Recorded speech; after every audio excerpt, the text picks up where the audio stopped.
All right, so you guys all got the recipe for the energy balls.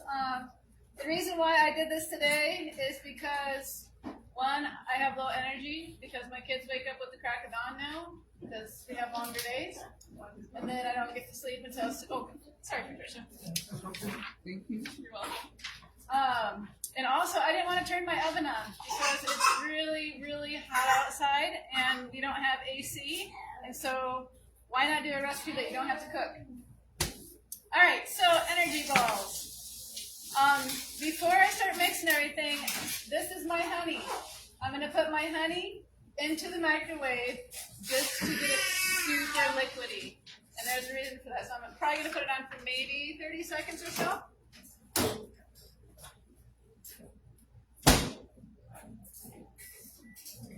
All right, so while that's getting liquidy, we're going to start with old-fashioned oats. So this is just regular rolled oats. Put that in there. And then we have some coconut. Now, this says toasted shredded coconut. If you don't feel like toasting your coconut, you don't have to toast your coconut. The balls that you tasted over there, that is not toasted coconut because I didn't feel like toasting it. But it tastes way better if it is toasted, so just imagine those and then tasting a little bit better.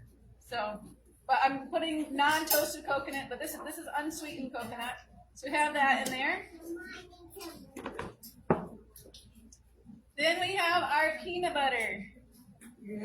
So you can use peanut butter, you can use almond butter, you can use cashew butter, you can use tahini if you wanted to.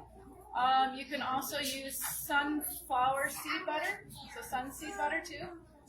Pretty much whatever you have. I'm actually using crunchy peanut butter just because that's what I had in the refrigerator, so that's what I'm using. What you guys had did not have crunchy peanut butter in it. They have crazy peanut butter. I have one child that is very adverse to crunchy peanut butter, and then all the rest of the children tease him about that.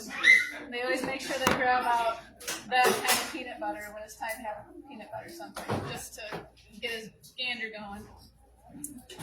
All right, then we have our flaxseed somewhere. Here we go. So this flax I did freshly ground. This is the golden flax, so the lighter color, but you can use the lighter colored or the darker colored flax. You don't have to freshly grind it, but I like it freshly ground because I know it's fresh. And what I do is I just put a bunch of flaxseed into the blender, and I just turn it on, and eventually it turns into flax meal. And then the rest of it, if I have leftover, I stick it in the freezer. And then I add it to like granola or oatmeal or whatever. If I need some extra omega-3s, you got it here. Plus it gives you extra fiber. So these balls, if you eat enough of them, you'll be good to go. Literally. More ways than one, right? In more ways than one. All right, so flax. And flax you want to be careful with. If you do buy it pre-ground, you want to keep it refrigerated or frozen because it does go rancid very fast. All right, flax. Where are we? Carob chips. All right, if you wanted to, you could use chocolate chips if that's your thing. I can't do chocolate because it gives me a headache. So I use carob. And usually when I use carob, I use half sweetened and half unsweetened, just because I feel like the sweetened have too much sugar for me. And I kind of like the bitter taste of the unsweetened, so like the mixture, I don't know, it tastes good to me. But you can use whatever you want. I mean, I've seen people to where they put mini M&Ms in instead. Ooh, yeah. Or, I mean, honestly, like with this, you could use any combination. If you wanted to put, you could put chopped nuts in here if you wanted to. You could put some dried fruit in here if you wanted to. Because basically your binders is the peanut butter and the honey. And you can put anything else in there that you want. That would be good. What do you guys do? I got some people over here. Little people trying to sneak by. Okay, then we have the honey. Excuse me.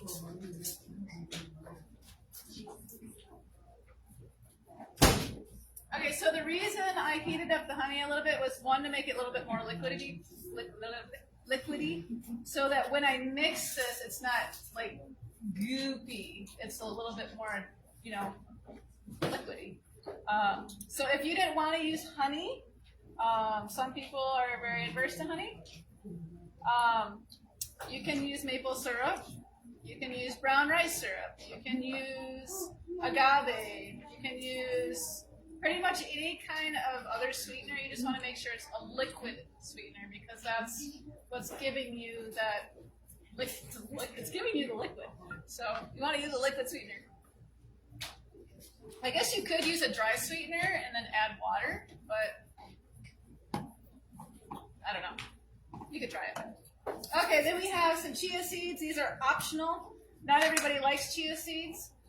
There's days where I love chia seeds, and there's days where I don't love chia seeds. The days where I don't love them is when I get to the end of my day and I go to brush my teeth and I find out that I've had chia seeds. And nobody told me. Nobody, not even my children, told me that I had chia seeds. Probably because I didn't smile at them. Yeah. So if you wanted to, you could add like sunflower seeds instead. You can add some pepitas in there. You can add some whole flax seeds, but we already have flax meal. So you can add whatever. I like chia seeds just because it kind of acts a little bit more as like a binder. And they just have like a nice little crunch. They have a lot of nutrition in them. All right, then we have our vanilla. And you could play around with that too. Like if you want to do maple flavoring instead of vanilla, you could do that. You could do like a coconut flavoring where you added like pineapple tidbits in here and coconut and had it more like a tropical type theme. So yeah, there's a whole bunch of different stuff you can do. And then, where's my carob powder? Oh, you turkey. I was like, I know I packed it. There's times I forget things, but I remember packing this. All right, and then carob powder. So you can omit this if you wanted to.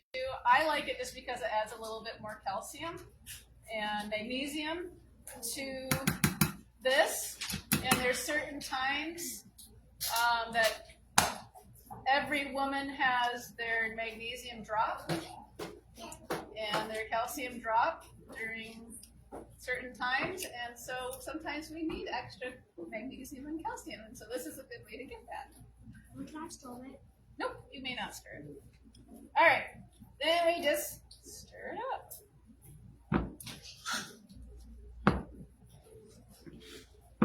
And this is something really nice. Like if you didn't have time to make it into little balls, you can totally press it into like a 9x13 pan and then just cut them into squares. Or if you wanted to, you could add some puffed rice to this if you wanted, and then press them into a pan and then cut them and wrap them individually and have them like granola bars. Or you can just smash them into one big cookie and eat it like a breakfast cookie. That's a lot of different options. I'm noticing that I poured my honey, which was hot, over my carob chips, which have a low melting point. And this is a little darker than usual, so I think some of my carob chips melted, which means I just need to add more carob chips, right? Yep.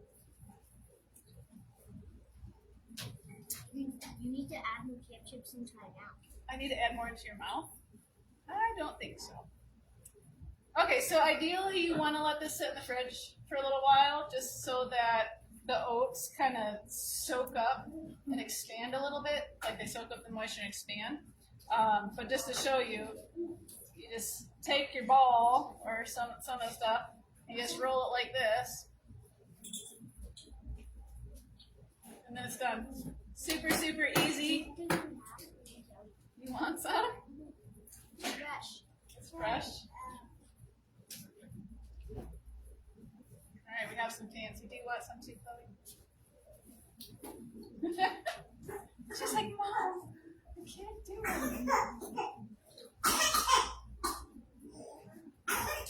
Yeah, Mom has to come up and get it too. Oh, it's melty. They're not super stiff.